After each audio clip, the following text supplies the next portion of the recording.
You don't work at Area 51 unless you know how to keep your mouth shut. That's something they make real clear right from the start. I signed a dozen NDAs, sat through hours of briefings, and still never got the full picture of what went on behind all those locked doors. I didn't care. I was there to do my job, get my paycheck, and go home at the end of each shift without asking questions. I'm a medical technician, trauma certified. Clean record, no family ties. The perfect kind of employee for a place like this. Most nights were quiet. We had a small team down in the level 2 medical bay. Just me, a night nurse named Eva, and a rotating on-call physician. We'd patch up scraped knees and minor accidents. Every now and then, someone from one of the upper sectors would come in with burns or radiation exposure, but no one ever explained how it happened. We treated the injuries and kept our heads down. That night started just like any other. The fluorescent lights buzzed overhead, and the air smelled like bleach and cold steel. I was in the break room, halfway through a protein bar, and flipping through an old paperback I found in the Lost and Found, when I felt the first tremor. It was subtle, like a heavy truck had passed overhead. Only problem was, we were deep underground. There were no trucks down here. I stood up, glanced at the ceiling like I'd be able to see anything, and waited. Nothing. A few seconds later, the light above me flickered once, then steadied. I could still hear the low hum of the ventilation system. Everything seemed okay. Still, I had that crawling feeling at the back of my neck, like something was just a little off. I headed back toward the main medical bay. Eva was leaning over a desk, scribbling something in a logbook. She looked up when she heard me, and gave a half smile. "You feel that too?" I asked. She nodded, thought I was imagining it. We both stood in silence for a moment. Then the intercom crackled to life. "Emergency alert. There's been a breach at Area 51. Something has escaped. All personnel, stay inside and wait for further instructions." The message repeated again, same voice, same warning. Eva and I looked at each other. "What the hell do you think that means?" she asked. Before I could answer, we heard something slam against the far wall, loud and sharp, like metal on concrete. We both jumped. I rushed toward the source of the sound, and Eva followed behind. As we turned the corner into the main hallway, we saw the security door at the far end, struggling to shut. Its mechanical arms were twitching, the steel barrier jerking in and out like it was trying to seal, but something was blocking it. Then the door slammed shut all at once, echoing down the hall. A second later, the elevator next to it dinged open. 2 soldiers stumbled out, one supporting the other, who was bleeding from the chest, his uniform soaked in deep red. They didn't say a word, just pushed forward, trying to get to us. "Grab the gurney," I shouted. Eva rolled it out from the wall, and we helped the wounded man onto it. His eyes were wide, and he was gasping like a fish out of water. The other soldier collapsed against the wall, holding his side and breathing hard. "What happened?" I asked, already cutting away the wounded man's vest. He didn't answer. His skin was ice-cold and slick with sweat. Underneath the blood, I could see strange marks, dark bruises branching out like veins, forming a weird pattern across his chest. I'd seen burns before, but this wasn't that. More soldiers started pouring in over the next 10 minutes. 5, then 10, then more, then a dozen. Some walking, some barely conscious, all of them in rough shape. Our quiet little bay turned into a war zone, shouting blood, moans of pain. It felt like we were in the middle of something huge, and we had no idea what. Then they brought him in. He wasn't like the others. The stretcher they rolled in had a black quarantine tarp over it. 2 guards in hazmat suits wheeled it straight past the others and into isolation room 3. I followed. The tarp peeled back, and I saw a man, maybe mid-30s. His body burned badly on one side, the skin warped and discolored. But it wasn't the burns that froze me in place. It was the way his veins glowed, not bright, but noticeable. a faint green shimmer, pulsing beneath his skin like bioluminescence. I'd never seen anything like it. Where'd he come from? I asked. One of the hazmat suits looked at me. I couldn't see their face, but their voice was low and tight. Cold storage unit. He was exposed during the breach. Exposed to what? They didn't answer. I watched as they hooked him up to an IV, filled with some kind of glowing blue liquid, no label. No dosage information, just bright, unnatural color dripping into his veins. Eva came in behind me and saw the same thing I did. Her face went pale. Are we supposed to be in here? She asked quietly. I don't know, I said, outside. The lights flickered again, and then the base went dark. The lights died all at once, not a flicker. Just darkness, the kind that eats everything around you. For a few seconds, the only sound was breathing, my own, Ava's, the man on the table, shallow and raspy. Somewhere behind me, one of the soldiers let out a soft groan, followed by a clatter as someone knocked over a tray. Then the emergency.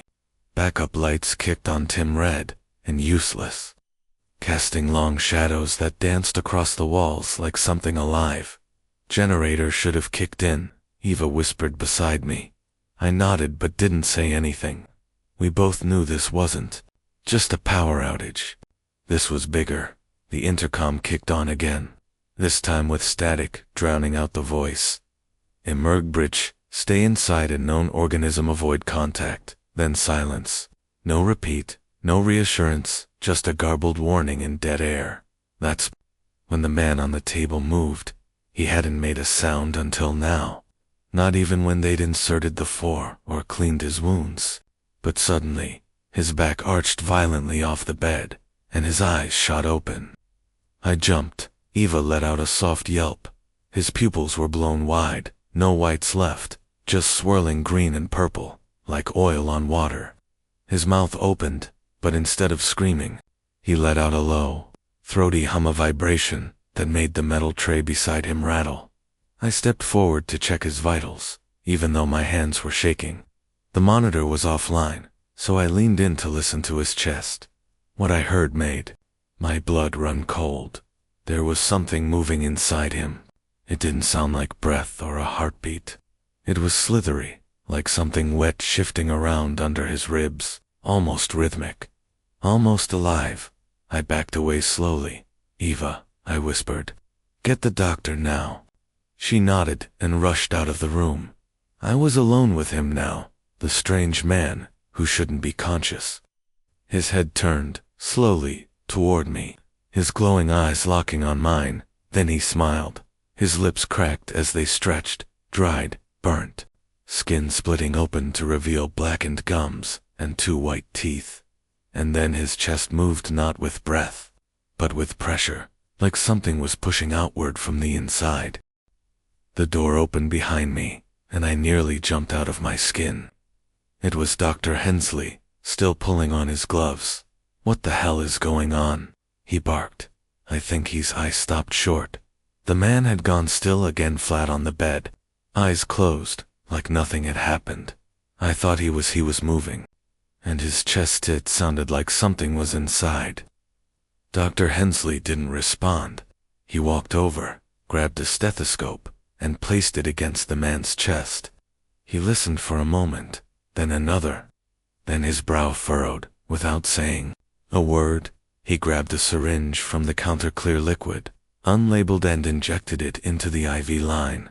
Almost instantly, the man's breathing slowed, his muscles relaxed. What was that? I asked. Sedative. What kind? You didn't see it? That phrase again. Dr. Hensley looked at me, and for the first time since I'd started working under him, I saw fear in his eyes. Not panic, not confusion, fear. The kind that comes from understanding exactly what's going on and knowing it's already too late. He stepped out of the room without another word, leaving me alone again. I stood there, staring at the man on the table, wondering what he had been before this. A soldier, a test subject. Did he even know what they had locked away down here? The emergency lights buzzed overhead, Somewhere in the main ward, someone began to scream. I rushed out of the room. The hallway was chaos. One of the injured soldiers had fallen from his gurney and was convulsing on the floor.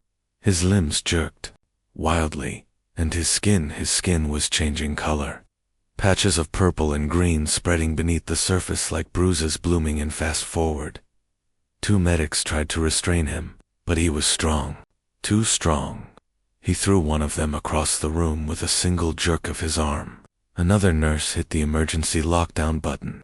Steel doors slammed shut at both ends of the hallway, trapping us in. I grabbed a crash cart and sprinted toward the convulsing man. One of the medics had blood on his hands, bright red but thick and sticky, like syrup. I reached for the defibrillator pads. "Clear," I shouted, pressing them to the man's chest. His body jolted once, twice, then he went. Still. The other medic slumped down beside me, breathing hard.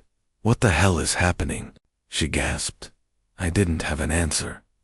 The man on the floor opened his eyes, just like the other one. His pupils were gone, replaced with a swirling mass of unnatural colors. He let out a strangled gasp, and something shot out of his mouth. Thin, vine-like tendril, wet and wriggling.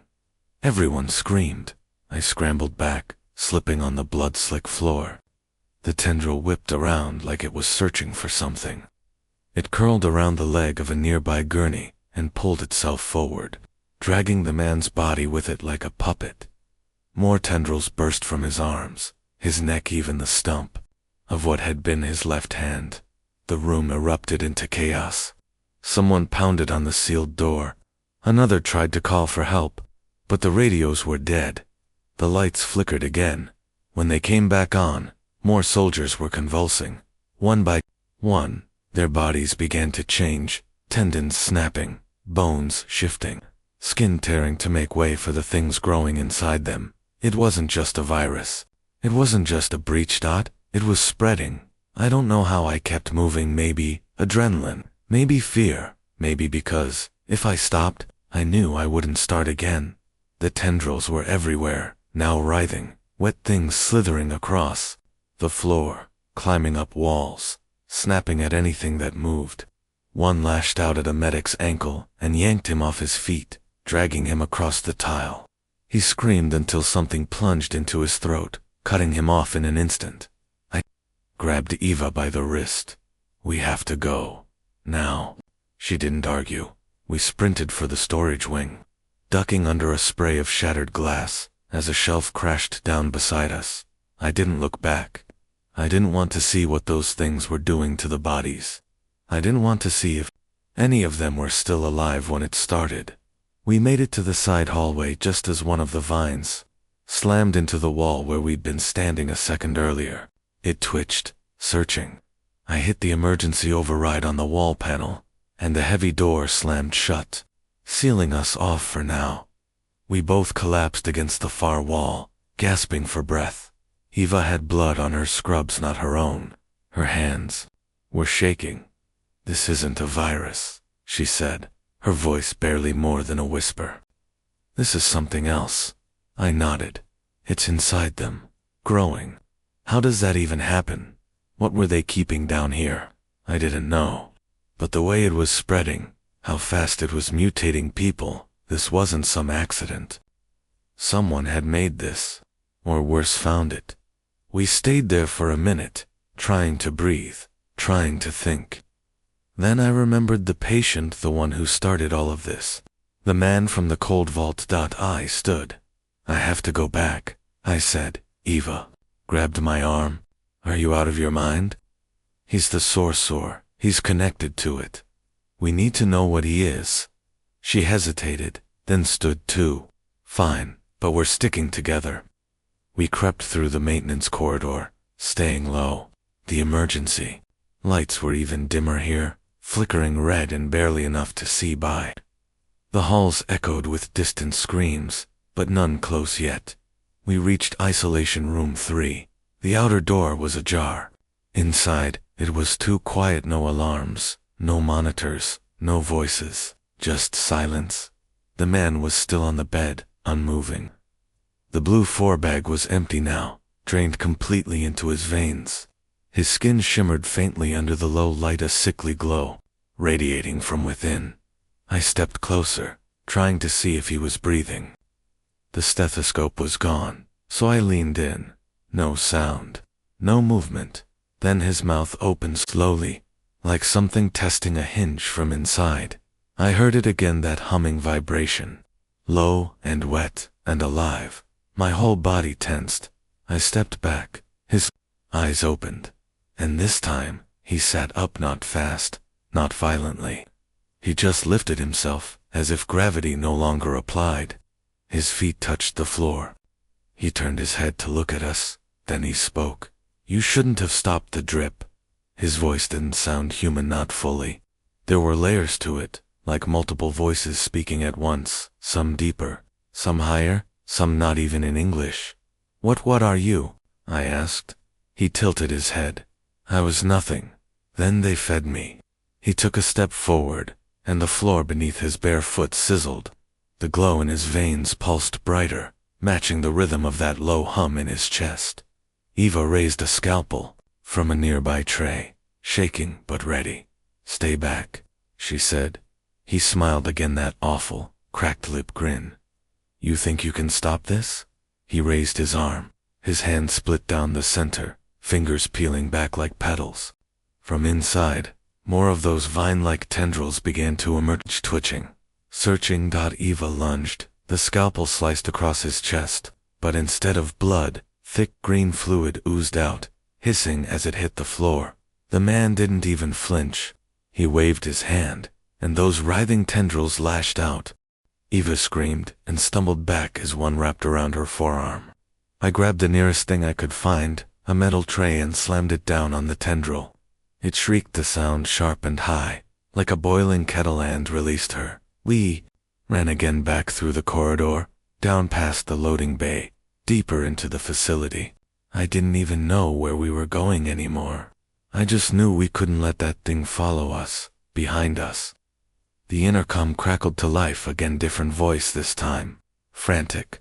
"Human quarantine breach in Sector C. Evacuate all non-essential personnel. Termination protocols are now authorized." Termination. They were going to kill everyone left. We rounded a corner and found ourselves in an armory.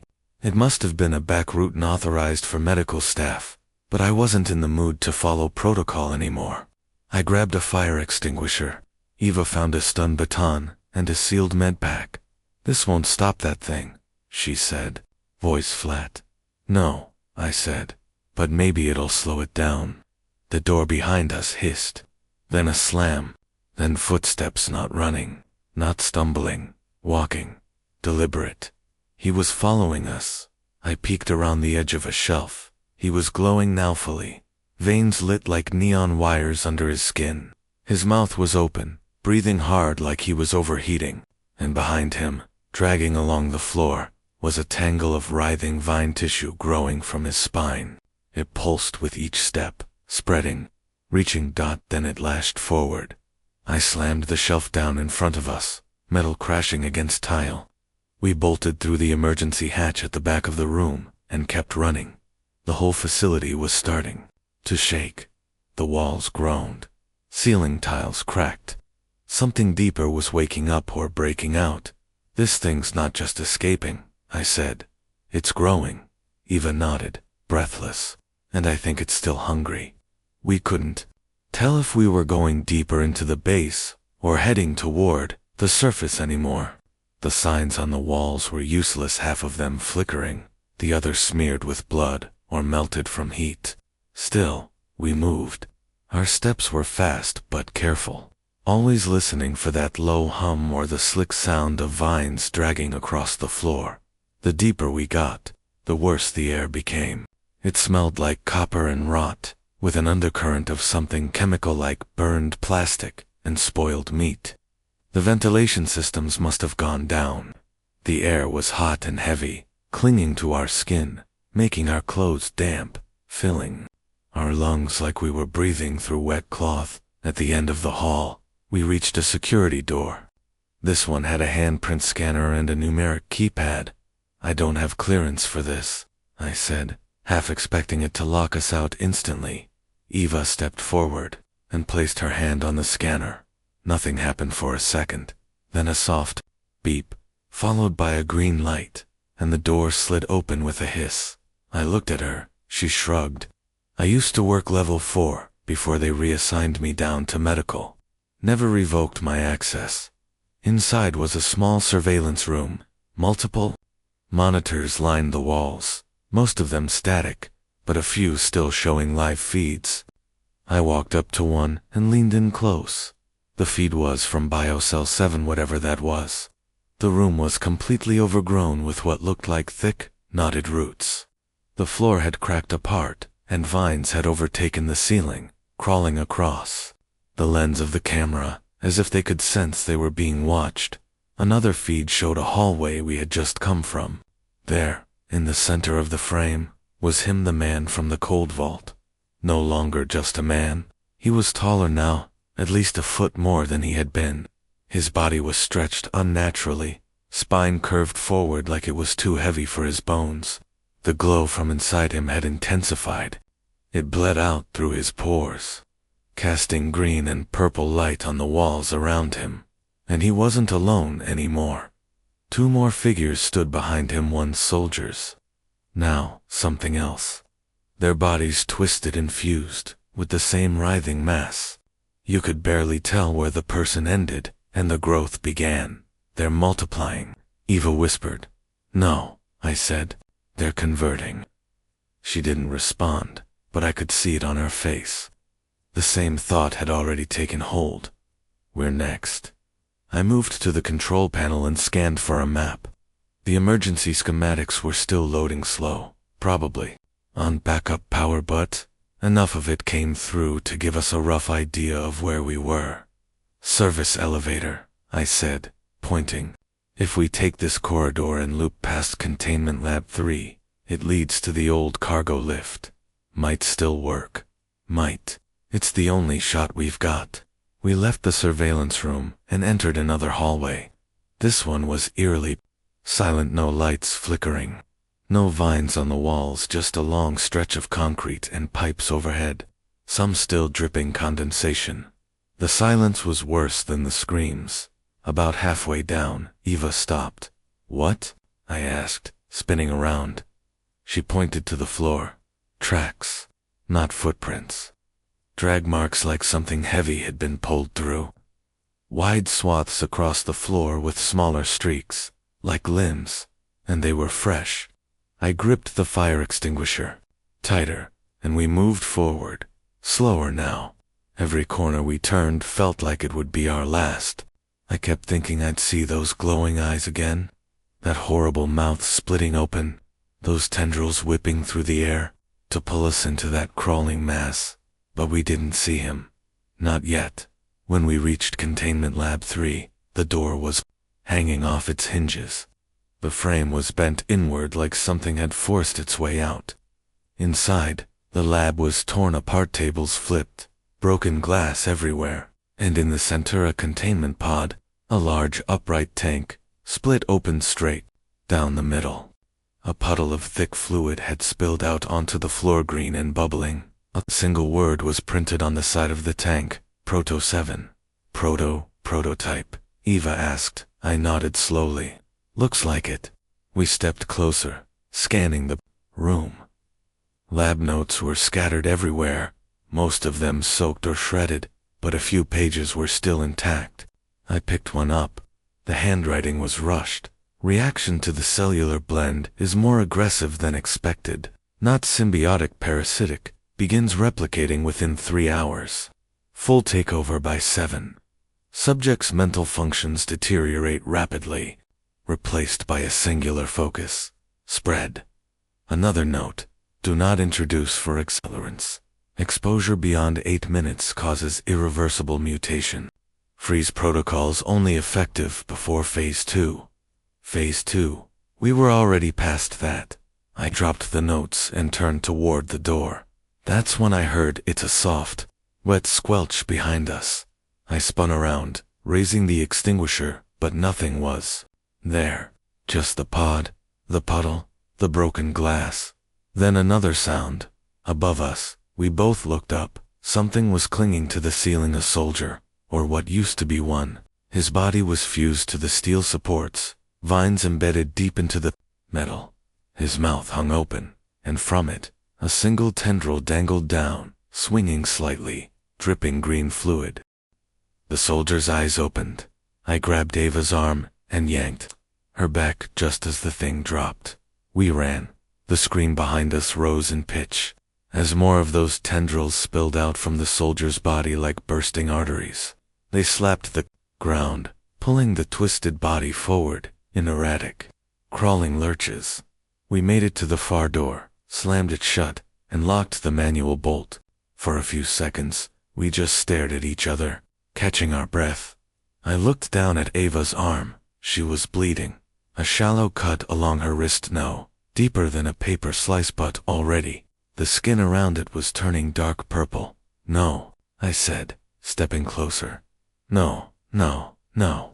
Eva stared down at the cut, her expression shifting from confusion to horror as the purple began to spread beneath her skin like spilled ink in water. I didn't feel it, she whispered. I didn't even feel it happen. I pulled a flashlight from the wall mount and shined it directly on the wound. The tissue around the cut was starting to swell, veins darkened, thickening. The purpling wasn't just bruising, it was moving, crawling, almost pulsing in rhythm, as if syncing with her heartbeat. We need to stop it, I said, looking around. We need to stop it now, before it gets farther in. There's no cure, she replied, too calmly. That was before. That was what they said before. But there was a note, remember?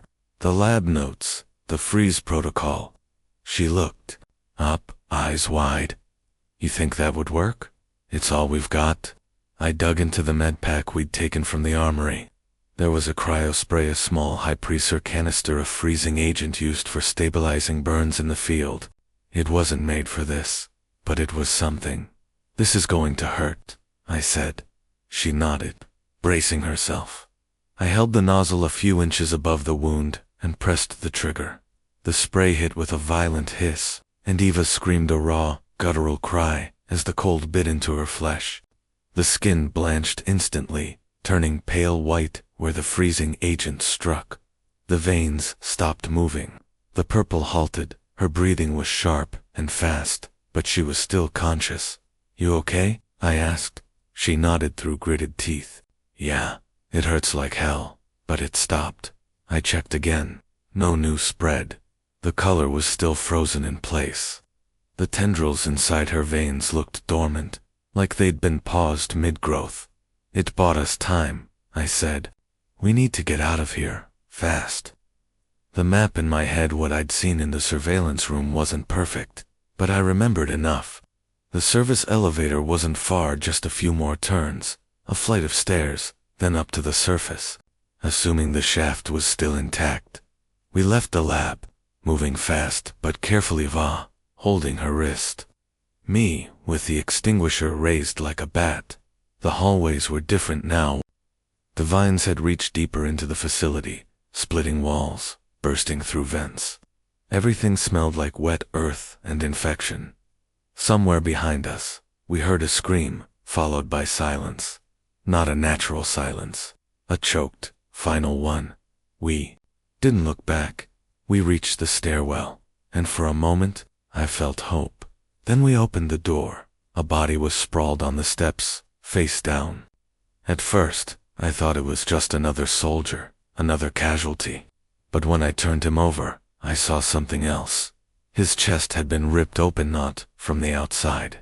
From within, something had clawed its way out, torn through ribs, sternum, even the combat vest. His expression was frozen in a permanent scream, jaw unhinged, eyes still wet with fear, and the trail led up. Go around him, I whispered. Eva stepped carefully, gripping the railing for support. I followed, avoiding the blood smear trailing up the stairs. We reached the top without incident. A small maintenance door with a manual release bar was all that stood between us and the service platform. I pushed it open, Fresh air hit my face. I didn't realize how stale the underground air had become until I smelled the desert again, dry, dusty, sharp with night chill. The platform was open to the dark sky, lit only by red emergency floodlights and the pale glow of a quarter moon in the distance. I could see the chain-link fencing that marked the outer perimeter of the base. We were close, too close for it to end here. Elevators on the left, Eva said, pointing. We ran toward it. The shaft door was open.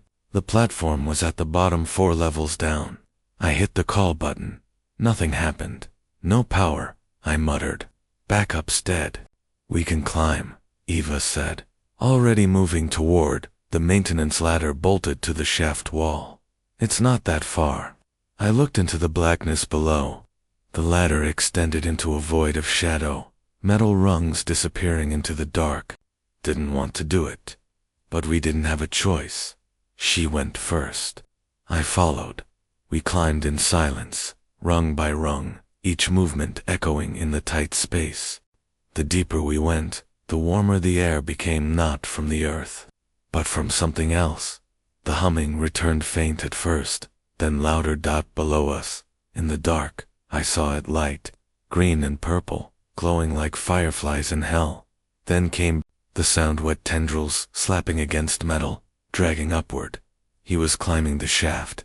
He's here, I hissed. Climb faster. We descended like our lives depended on it, because they did. My arms burned, my legs ached, but I didn't stop. Then Eva slipped.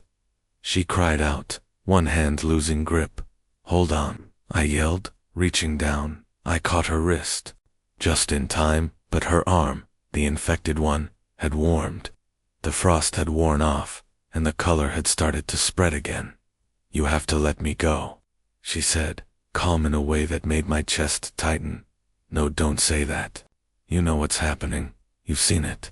Below us, I heard him laugh, not loud, not maniacal, just a soft chuckle, like he knew. I looked down. His face was half human, half something else. Jaw split, eyes gone, replaced by glowing pits. And from his chest, like a horrible flower, blooming, sprouted writhing tendrils. Eva looked at me. I'm not going to become one of them. Before I could stop her, she yanked her arm free.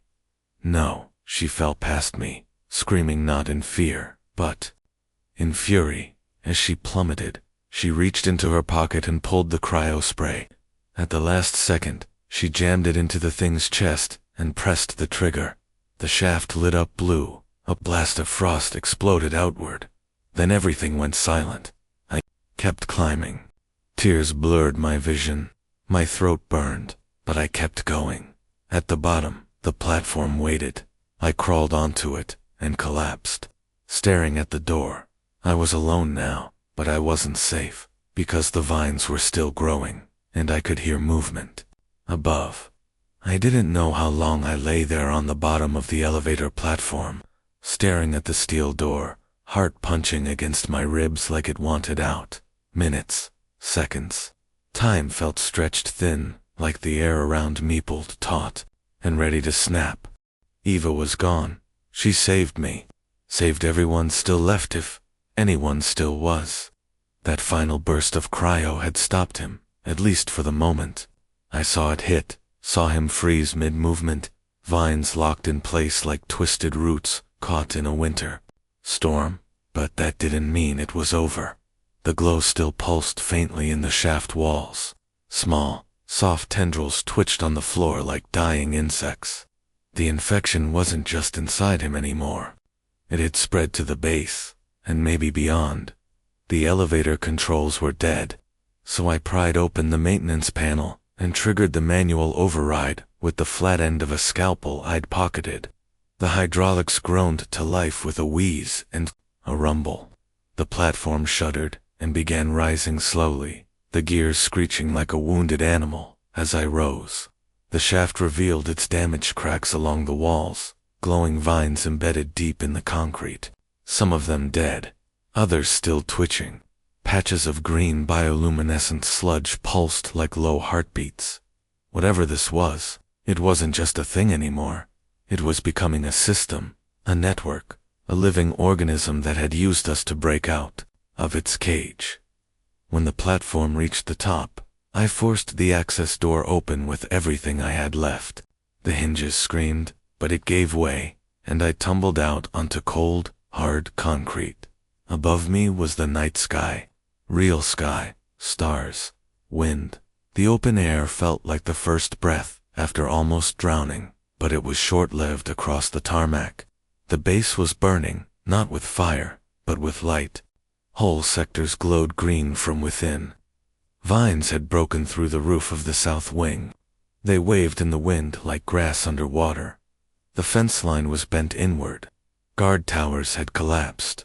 Vehicles were overturned, abandoned. I staggered, forward half walking, half dragging myself toward the command tower.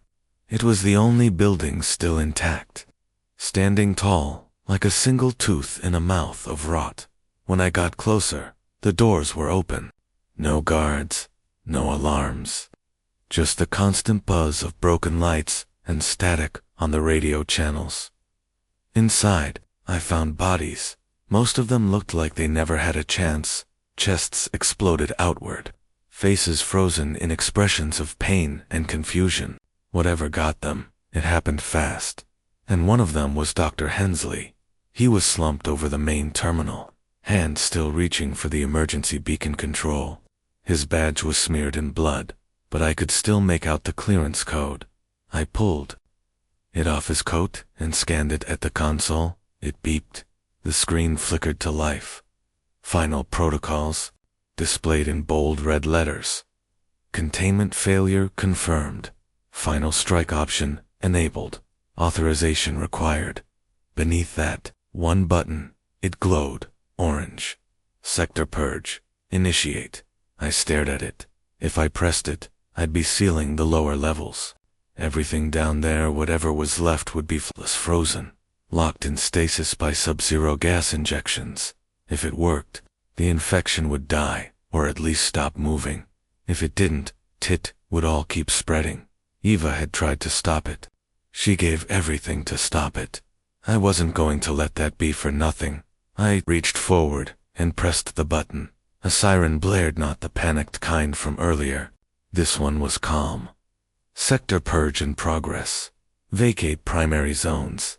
Sealing in 60 seconds. I turned and ran out the door, across the tarmac, toward the east gate, where the emergency tunnel led to the perimeter. I didn't stop to think. Just ran until my legs screamed and my lungs burned. Behind me, I heard a deep mechanical thud as massive doors beneath the base began to close. Then a rushing hiss as cryogas burst through the lower levels. Frost spilled from the cracks in the concrete.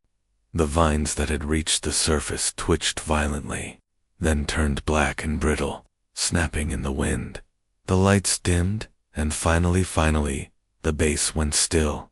I collapsed against the fence line, watching the towers fade into silence. The stars above were still there. The desert wind was cold,